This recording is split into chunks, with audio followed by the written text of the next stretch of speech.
दोस्तों, आज की इस वीडियो में हम बात करेंगे भारत की राज्य व्यवस्था की। और भारत की राज्य व्यवस्था में हम बात करेंगे पहले चैप्टर की ऐतिहासिक पृष्ठभूमि यानी कि हिस्टोरिकल बैकग्राउंड। यानी कि जब इसमें जो पहला चैप्टर है इसमें कि इसका जो है इसकी ऐतिहासिक पृष्ठभूमि की जब हम बात करेंगे तो इसमें सबसे पहले तो इस चैप्टर में हम ये देखेंगे कि किस तरीके से जो ब्रिटिश थे भारत में व्यापार करने के उद्देश्य से आते हैं और किस तरीके से महारानी एलिजाबेथ उनको एक चार्टर के तहत अपने अधिकार दे देती है।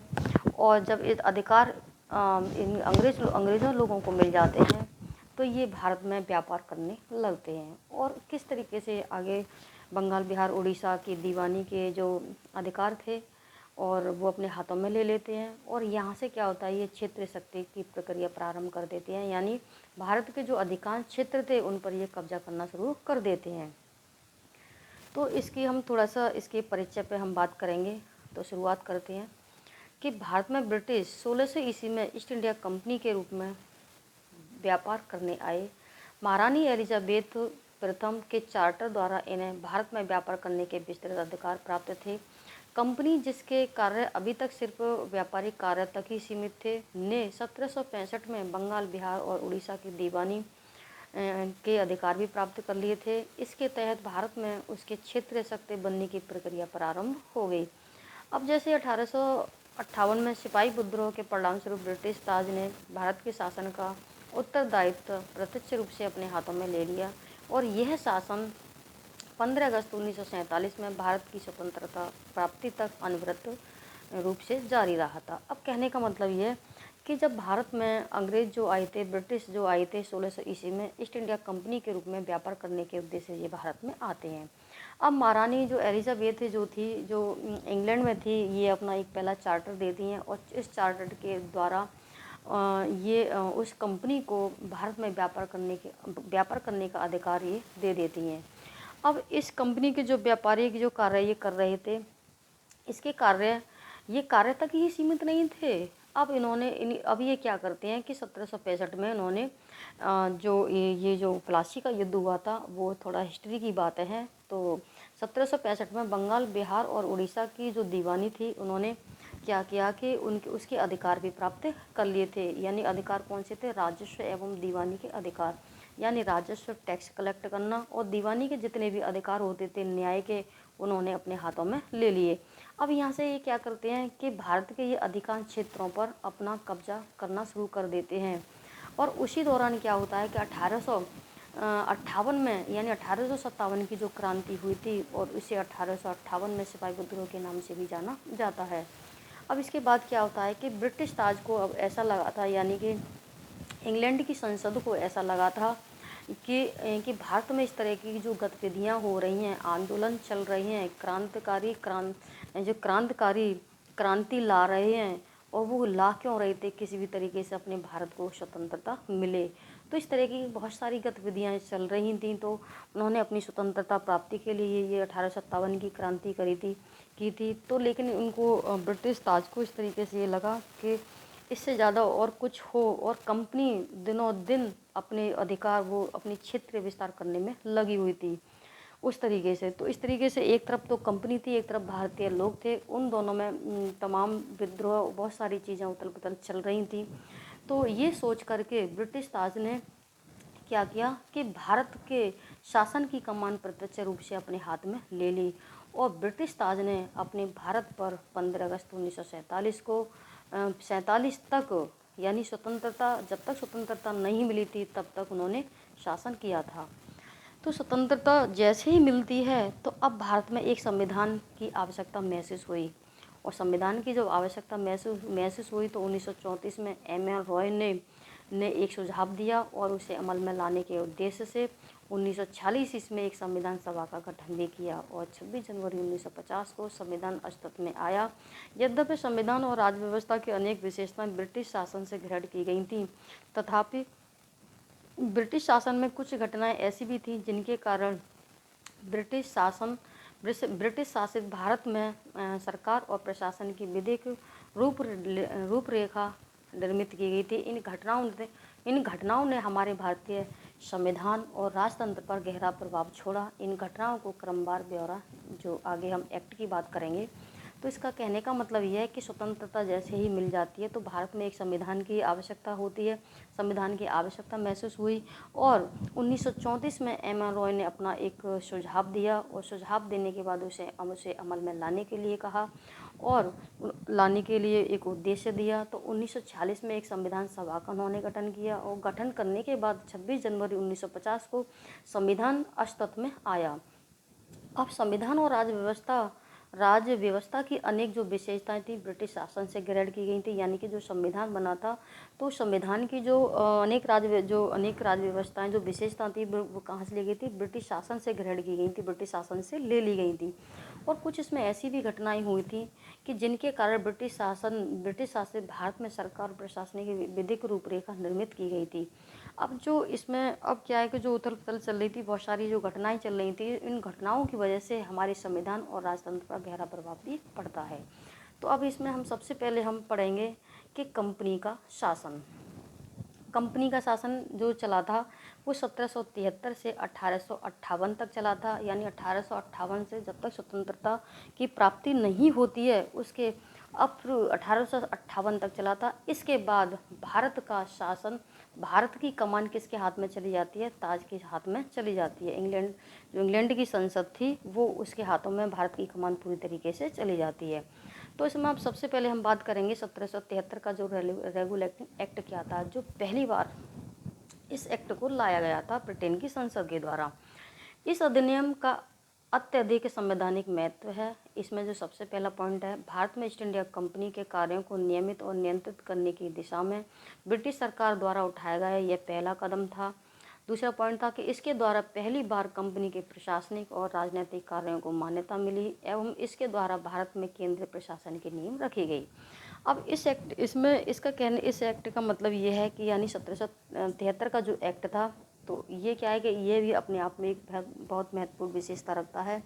तो इसमें सबसे पहला जो पॉइंट था कि भारत में ईस्ट इंडिया कंपनी के जो कार्य थे उन कार्यों को इस एक्ट के द्वारा नियमित एवं नियंत्रित करने की दिशा में ब्रिटिश सरकार ने ये पहला कदम उठाया था। और दूसरा क्या था कि इस नियम के द्वारा यानी इस एक्ट के द्वारा पहली बार कंपनी के प्रशासनिक और राजनीतिक कार्यों को मान्यता मिल गई।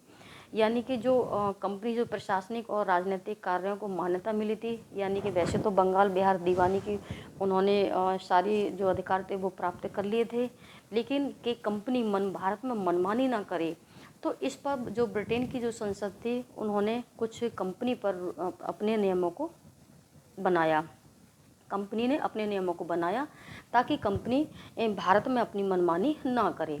अब इसके द्वारा भारत के में केंद्रीय प्रशासन की नींव रखी गई। तो इसी नियम के द्वारा क्या होता है कि केंद्रीय प्रशासन की नींव यहाँ पर रखी गई। यहाँ से केंद्रीय प्रशासन की नींव की शुरुआत हो जाती है।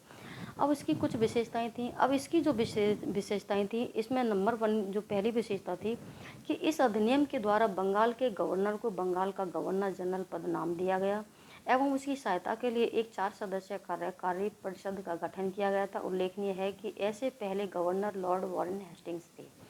यानी कि कहने का मतलब यह है कि इस अधिनियम के द्वारा कि बंगाल के गवर्नर को बंगाल का गवर्नर जनरल पद नाम दिया गया और उसकी सहायता के लिए एक 4 सदस्यीय कार्यकारी परिषद का भी गठन कर दिया गया।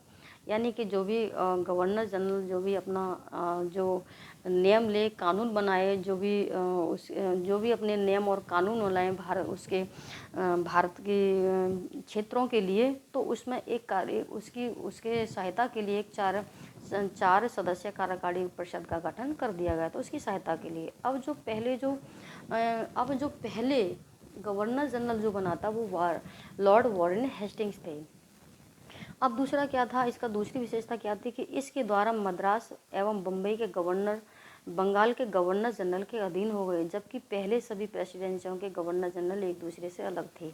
यानी कहने का मतलब यह है कि मद्रास और बम्बई के गवर्नर जनरल जो थे वो बंगाल के गवर्नर जनरल के अधीन हो गए। और इससे पहले क्या होता था कि मद्रास का गवर्नर अलग और बम्बई का गवर्नर जनरल अलग, तो अलग अलग हुआ करते थे। तो अब तीसरा पॉइंट था कि इस अधिनियम के अंतर्गत कलकत्ता में 1774 में एक उच्चतम न्यायालय की व्यवस्था की गई, स्थापना की गई, जिसमें एक मुख्य न्यायाधीश और अन्य 3 न्यायाधीश भी हुआ करते थे। यानी कि इस अधिनियम के द्वारा क्या हुआ कि 1774 में एक उच्चतम न्यायालय की स्थापना की गई, जिसमें एक मुख्य न्यायाधीश और उसकी सहायता के लिए 3 अन्य न्यायाधीश भी होते थे। अब इसके बाद हम बात करेंगे, इसकी अगली विशेषता है कि इसके तहत कंपनी के कर्मचारियों को निजी व्यापार करने और भारत से उपहार व रिश्वत लेने पर प्रतिबंध कर दिया। अब इस अधिनियम के द्वारा क्या हुआ कि इस नियम के द्वारा कंपनी के कर्मचारी जो निजी व्यापार करते थे और भारतीय लोगों से रिश्वत और उपहार लेते थे, उस पर क्या कर दिया, प्रतिबंध लग गया इस एक्ट के द्वारा। अगला था कि इस अधिनियम के द्वारा ब्रिटिश सरकार का कोर्ट ऑफ डायरेक्टर के माध्यम से कंपनी पर नियंत्रण सशक्त हो गया। इसे भारत में इसके राजस्व, नागरिक और सैन्य मामलों की जानकारी ब्रिटिश सरकार को देना अनिवार्य कर दिया। यानी इस अधिनियम के द्वारा क्या हुआ कि ब्रिटिश सरकार का एक कोर्ट ऑफ डायरेक्टर बना दिया गया और इस कोर्ट ऑफ डायरेक्टर के द्वारा कंपनी पर क्या हो गया कि जो कंपनी कार्य कर रही थी उन कार्यों पर नियंत्रण और सशक्त हो गया। और इस अधिनियम के द्वारा क्या हुआ कि भारत में जितने भी राजस्व और नागरिक और सैन्य मामले जो हुआ करते थे, उनकी जानकारी ब्रिटिश सरकार को देना अनिवार्य कर दिया था। यानी कंपनी को राजस्व, नागरिक और सैन्य मामलों की जानकारी ब्रिटिश सरकार को देना अनिवार्य कर दिया। अब इसके बाद हम बात करेंगे 1784 का पिट्स इंडिया एक्ट। अब रेगुलेटरी एक्ट 1773 की कमियों को दूर करने के लिए ब्रिटिश संसद ने एक संशोधित अधिनियम 1781 में पारित किया, जिसे एक्ट ऑफ सेटलमेंट के नाम से भी जाना जाता है। इसके बाद एक अन्य महत्वपूर्ण अधिनियम पिट्स इंडिया एक्ट 1784 अस्तित्व में आया। यानी कहने का मतलब ये है कि जो पहला जो अधिनियम था 1773 का, जो रेगुलेटिंग एक्ट था, उसकी कमियों को दूर करने के लिए ब्रिटिश संसद ने एक संशोधन करते हुए, यानी 1773 के एक्ट में संशोधन करते हुए 1781 में एक अधिनियम पारित किया, जिसे एक्ट ऑफ सेटलमेंट के नाम से भी जाना जाता है। और इसके बाद उसके बाद क्या होता है कि 1784 में यह पिट्स इंडिया एक्ट अस्तित्व में आता है। अब इस अधिनियम की भी कुछ विशेषताएं थी कि इस अधिनियम की पहली जो विशेषता थी कि इसने कंपनी के राजनीतिक और वाणिज्य कार्यों को पृथक कर दिया। यानी जो कंपनी के राजनीतिक और वाणिज्य जो कार्य थे उनको अलग अलग कर दिया। अब दूसरा था, इसने निदेशक मंडल को कंपनी के व्यापारिक मामलों के अधीक्षण की अनुमति तो दे दी, लेकिन राजनीतिक मामलों के प्रबंधन के लिए एक नियंत्रण बोर्ड नाम से एक नई निकाय का गठन कर दिया। इस प्रकार द्वैत शासन की व्यवस्था का शुभारंभ यहाँ से हो जाता है। अब इसके कहने का मतलब यह है कि इसने, यानी इस एक्ट के द्वारा एक निदेशक मंडल को कंपनी के एक निदेशक मंडल बनाया, जो कंपनी के व्यापारिक मामलों के अधीक्षण करने की अनुमति दे दी। यानी जो निदेशक मंडल बनाया था, कंपनी के व्यापारिक जो मामले हुआ करते थे उसके अधीक्षण के लिए उसे अनुमति दे दी। किसको? निदेशक मंडल को दे दी। लेकिन राजनीतिक जो मामले थे उनके राजनीतिक मामलों के लिए उन्होंने क्या किया, एक नियंत्रण बोर्ड नाम का एक निकाय का गठन कर दिया। इस प्रकार से हम ये देखते हैं कि भारत में क्या होता है कि द्वैत शासन की व्यवस्था यहाँ से शुरुआत हो जाती है। यानी द्वैत शासन की व्यवस्था का शुभारंभ यहाँ से माना जाता है। अब अगला क्या है कि नियंत्रण बोर्ड को यह शक्ति थी कि वह ब्रिटिश नियंत्रित भारत में सभी नागरिक, सैन्य, सरकार व राजस्व गतिविधियों का अधीक्षण एवं नियंत्रित करे। यानी नियंत्रण बोर्ड के नाम से जो निकाय बनाया था उसको यह भी शक्ति थी कि वह ब्रिटिश नियंत्रित भारत में, यानी कि जहाँ जहाँ भारत में ब्रिटिश का जो अधिकार था, यानी भारत में जो ब्रिटिश जो क्षेत्र बन गए थे, उन्होंने भारत के कुछ क्षेत्रों पर जो अपना अधिकार किया था, तो वहाँ पर भारत में सभी नागरिक, सैन्य, सरकार व राजस्व गतिविधियों का अधीक्षण एवं नियंत्रण करे। तो वो अधीक्षण भी कर सकता था और उस पर वो अपना नियंत्रित भी कर सकता था। तो अब इस प्रकार यह अधिनियम 2 कारणों से महत्वपूर्ण था। अब जो अधिनियम बनाया था ये 2 कारणों से महत्वपूर्ण था। पहला था, भारत में कंपनी के अधीन क्षेत्र को पहली बार ब्रिटिश आधिपत्य का क्षेत्र कहा गया। यानी भारत में कंपनी के अधीन जो क्षेत्र को पहली बार ब्रिटिश आधिपत्य का क्षेत्र कहा गया। दूसरी, ब्रिटिश सरकार को भारत में कंपनी के कार्यों और उसके प्रशासन पर पूर्ण नियंत्रण प्रदान कर दिया गया था। यानी कि जो प्रशासनिक जो कार्य हुआ करते थे, कंपनी के जो कार्य राजनीतिक और प्रशासनिक कार्य थे, उस पर जो था कि जो नियंत्रण बोर्ड, जो एक बोर्ड के नाम से जो निकाय बनाया था, वो उसका अधिचरण भी कर सकता था और उसको नियंत्रित भी कर सकता था। अब हम इसके बाद हम बात करेंगे 1833 का चार्टर अधिनियम। अब इस अधिनियम में कुछ संशोधन किए थे और इसकी भी कुछ विशेषताएं थीं। तो ब्रिटिश भारत के केंद्रीकरण की दिशा में यह अधिनियम निर्णायक कदम था। इस अधिनियम की विशेषताएं निम्नलिखित थीं।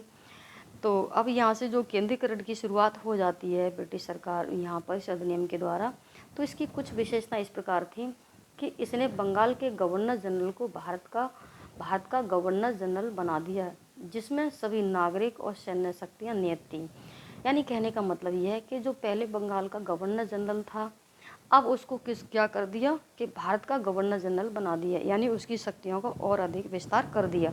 अब वो पूरे भारत के लिए कानून बना सकता है, जिसमें सभी नागरिक और सैन्य शक्तियाँ, और जिसमें सभी नागरिकों के लिए और उसकी सैन्य सभी शक्तियाँ क्या थी, निहित थी। तो इसमें अब थोड़ा सा अगली विशेषता इसकी ये थी कि इस प्रकार इस अधिनियम ने पहली बार एक ऐसी सरकार का निर्माण किया जिसका ब्रिटिश कब्जे वाले संपूर्ण भारतीय क्षेत्र पर पूर्ण नियंत्रण था। लॉर्ड विलियम बेंटिंग भारत के प्रथम गवर्नर जनरल बने थे।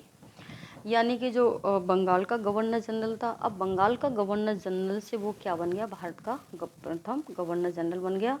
और जो भारत के प्रथम गवर्नर जनरल बने थे वो थे लॉर्ड विलियम बेंटिंग थे।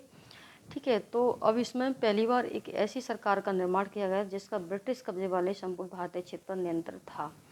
अब इसने दूसरा पॉइंट है कि इसने मद्रास और बम्बई के गवर्नर को विधायिका संबंधी शक्तियों से वंचित कर दिया। भारत के गवर्नर जनरल को पूरे ब्रिटिश भारत में विधायिका के असीमित अधिकार प्रदान किए गए थे। यानी कहने का मतलब यह है कि इसने मद्रास और बम्बई के गवर्नर को विधायिका संबंधी शक्तियों से वंचित कर दिया। यानी मद्रास और बम्बई के गवर्नरों की जो विधायी शक्तियाँ होती थी उनके पास, उनसे क्या कर दिया, वंचित कर दिया। यानी कि सारी की सारी वंचित तो इसीलिए कर दिया क्योंकि सारे पूरे भारत के लिए डिसीजन लेना और उनको अधिकार देने की शक्ति किसके पास आ गई थी, भारत के गवर्नर जनरल के पास आ गई थी। भारत के गवर्नर जनरल को पूरे ब्रिटिश भारत में विधायिका के असीमित अधिकार प्राप्त हो गए थे। यानी कि वो जो अधिकार देना चाहे जिस राज्य को वो दे सकता है। इसके अंतर्गत पहले बनाए गए कानूनों को, जो पहले कानून बनाए गए थे उनको नियामक कानून कहा गया, और जो नए कानून बनाए गए थे उनको अधिनियम या एक्ट कहा गया था। अब दूसरी इसकी जो विशेषता थी कि ईस्ट इंडिया कंपनी की एक व्यापारिक निकाय के रूप में की जाने वाली गतिविधियों को समाप्त कर दिया था। अब यह विशुद्ध रूप से प्रशासनिक निकाय बन गया। इसके तहत कंपनी के अधिकार वाले क्षेत्र ब्रिटिश राजशाही और उसके उत्तराधिकारियों के विश्वास के तहत ही कब्जे में रह गए। यानी ईस्ट इंडिया कंपनी जो एक व्यापारिक निकाय के रूप में कार्य कर रही थी, तो इस अधिनियम के द्वारा क्या हुआ कि उसकी गतिविधियों को समाप्त कर दिया।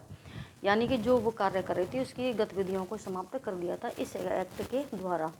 अब यह विशुद्ध रूप से प्रशासनिक निकाय बन गई थी। यानी कि केवल इसके पास क्या हुआ, प्रशासनिक निकाय ये बन गई थी। इसके तहत कंपनी के अधिकार वाले क्षेत्र ब्रिटिश राजशाही और उसके अधिकारों के विश्वास के तहत कब्जे में रह गए। अगला है कि चार्टर एक्ट 1833 ने सिविल सेवकों के चयन के लिए एक खुली प्रतियोगिता का आयोजन करने का प्रयास किया। इसमें कहा गया कि कंपनी में भारतीयों को किसी पद, कार्यालय और रोजगार को हासिल करने से वंचित नहीं किया जाएगा। हालांकि कोर्ट ऑफ डायरेक्टर के विरोध के कारण इस प्रावधान को समाप्त कर दिया था।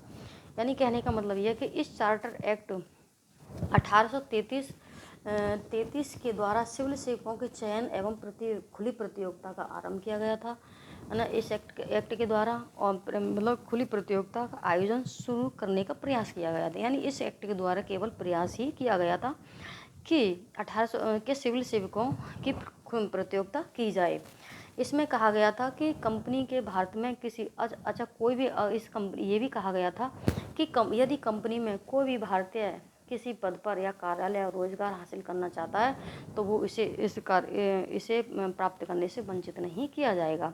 हालांकि कोर्ट ऑफ डायरेक्टर ने क्या किया, इसका विरोध किया और इस प्रावधान को ही समाप्त कर दिया। जो कोर्ट ऑफ डायरेक्टर बना था तो इसने इसका विरोध किया और इस प्रावधान को ही समाप्त कर दिया।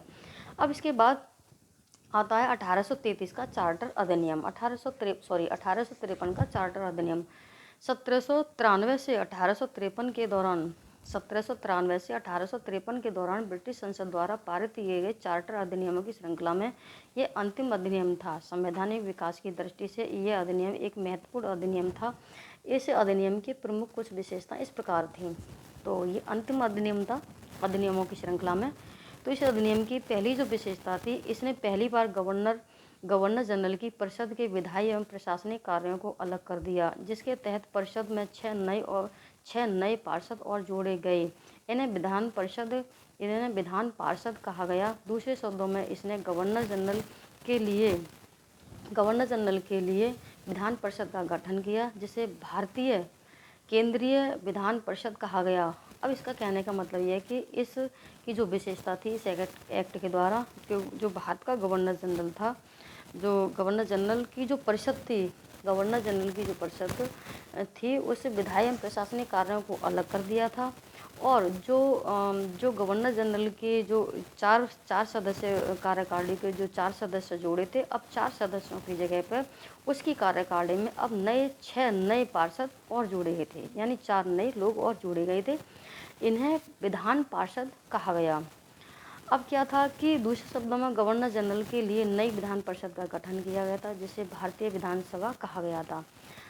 परिषद की इस शाखा ने छोटी संसद की तरह कार्य किया, यानी जो परिषद बनाई गई थी 6 लोगों की, तो इसने क्या किया कि छोटी संसद की तरह कार्य किया था। और ये छोटी संसद किस तरीके से कार्य कर रही थी, जिस तरीके से ब्रिटेन की संसद कर रही थी। ब्रिटेन की संसद जो कर रही थी तो वही एक छोटी विधायिका के रूप संसद के रूप में ये कार्य करने लगी। इस प्रकार विधायिका को पहली बार सरकार के विशेष कार्य के रूप में जाना गया, जिसके लिए विशेष मशीनरी और प्रक्रिया को करने की ज़रूरत थी। यानी कि विधायिका इस प्रकार ये क्या हुआ कि विधायिका को पहली बार सरकार के विशेष कार्य के लिए इसको जाना गया था। अब जाना इसीलिए गया था कि जो छोटी संसद थी वो ब्रिटिश की संसद की तरह वो क्या कर रही थी, ब्रिटिश छोटी संसद की तरह वो अपना कार्य कर रही थी। अब इसके बाद हम बात करेंगे कि इसने सिविल सेवकों की भर्ती एवं चयन हेतु खुली प्रतियोगिता व्यवस्था का शुभारंभ किया। इस प्रकार विशिष्ट सिविल सेवा भारतीय नागरिकों के लिए भी खोल दी गई और इसके लिए 1854 में भारतीय सिविल सेवा के संबंध में मैकाले समिति की नियुक्ति की गई थी। अब इस एक्ट के द्वारा क्या होता है कि सिविल सेवकों की भर्ती एवं खुली प्रतियोगिता की व्यवस्था का शुभारंभ हो जाता है। इस प्रकार विशिष्ट सिविल सेवा भारतीय नागरिकों के लिए भी खोल दी गई थी, यानी ये परीक्षा जो है भारतीय लोग भी दे सकेंगे। अब इसके लिए क्या हुआ कि 1854 में क्या हुआ कि भारतीय सिविल सेवकों की भर्ती के लिए एक मैकाले समिति की नियुक्ति की गई थी। यानी एक मैकाले समिति की एक वो क्या बोलते हैं उसे, एक मैकाले समिति का गठन किया गया था और इस मैकाले समिति के द्वारा भारत में सिविल सेवकों की भर्ती की जाएगी। इसने कंपनी के शासन को विस्तारित कर दिया और भारतीय क्षेत्र को इंग्लैंड राजशाही के विश्वास के तहत कब्जे में रखने का अधिकार दिया। लेकिन पूर्व अधिनियमों के विपरीत इसमें किसी निश्चित समय का निर्धारण नहीं किया गया था कि इस स्पष्ट था कि संसद द्वारा कंपनी का शासन किसी भी समय समाप्त किया जा सकता है। तो यानी क्या था कि इसने कंपनी के शासन को विस्तारित तो कर दिया, यानी कंपनी का जो शासन था वो विस्तारित रूप से पूरे भारत में फैल गया और भारतीय क्षेत्र को इंग्लैंड राजशाही के विश्वास के तहत कब्जे में रखने का अधिकार दिया। कि भारत में जो भी चीज़ें सारी हो रही हैं उसको उन्होंने कहा कि भारत में जितनी भी सारी चीज़ें हो रही हैं और हम जैसे अपने अधिकार, जैसे ब्रिटेन की जो संसद है, जो भी अधिकार वहाँ से जो भी एक्ट लागू करती थी भारत पर, तो वो एक्ट के तहत जो ब्रिटिश के जो अधिकारी थे वो सारे वो थे, तो वो पूरी की पूरी जो चीज़ें थी वो भारतीय लोगों पर थोप दिया करते थे। यानी कि अधिकार भारत के अधिकांश क्षेत्रों पर उन्होंने अपना अधिकार तो कर ही लिया था। जब अधिकार कर लिया था तो वो सारे के सारे नियम कानून उन पर लागू कर दिया करते थे। लेकिन पूर्व अधिनियमों के विपरीत इसमें किसी निश्चित समय और, लेकिन ये जो पूर्व में जो पहले अधिनियम जो बनाए गए थे, लेकिन उनमें ये कोई समय निश्चित नहीं था, कि निश्चित समय का निर्धारण नहीं था। तो निर्धारण कोई समय नहीं दिया गया था कि कंपनी कब से कब तक चलेगी। लेकिन अब इससे जो स्पष्ट हो गया था कि जब ब्रिटेन की संसद वहाँ से कंपनी के लिए रूल रेगुलेशन वहाँ से लागू कर रही थी, वो वहाँ से रेगुलेट कर रही थी या लागू कर रही थी, अधिनियमों को अपना कर रही थी, तो इससे तो स्पष्ट एक बात क्लियर थी कि इस ब्रिटेन की संसद के द्वारा कंपनी के शासन को किसी भी वक्त समाप्त किया जा सकता है। तो इसने प्रथम बार भारतीय केंद्रीय विधान परिषद में स्थानीय प्रतिनिधित्व प्रारंभ किया। गवर्नर जनरल की परिषद में 6 नए सदस्यों में से 4 का चुनाव बंगाल, मद्रास, बम्बई और आगरा के स्थानीय प्रांतीय सरकारों के द्वारा किया जाना उचित यानी कि उचित कर दिया। यानी कि उन्होंने कहा कि भारतीय जो केंद्रीय विधान परिषद जो चुनी गई थी वो 6 सदस्यों की चुनी गई थी। उन 6 सदस्यों में से ये बात कही गई कि 4 सदस्यों का चुनाव भारतीय यानी भारत स्थानीय लोगों के द्वारा ही होना चाहिए, स्थानीय प्रांतीय सरकारों के द्वारा ही किया जाएगा। तो पहला था किया जाएगा जिसमें बंगाल, मद्रास, बम्बई और आगरा के स्थानीय प्रांतों की सरकार के द्वारा ही किया जाएगा। तो ना केंद्रीय विधान परिषद में जो 4 लोगों की जो नियुक्ति की जाएगी वो स्थानीय प्रांतीय सरकारों के द्वारा ही की जाएगी। तो ये था कंपनी का शासन था। अब इसके बाद हम बात करेंगे ताज का शासन। और ताज का जो शासन चलता है 1858 से लेकर के 1947 तक चलता है, जब तक भारत को आज़ादी नहीं मिलती है। तो इसकी बात हम आगे की वीडियो में करेंगे। जय हिंद।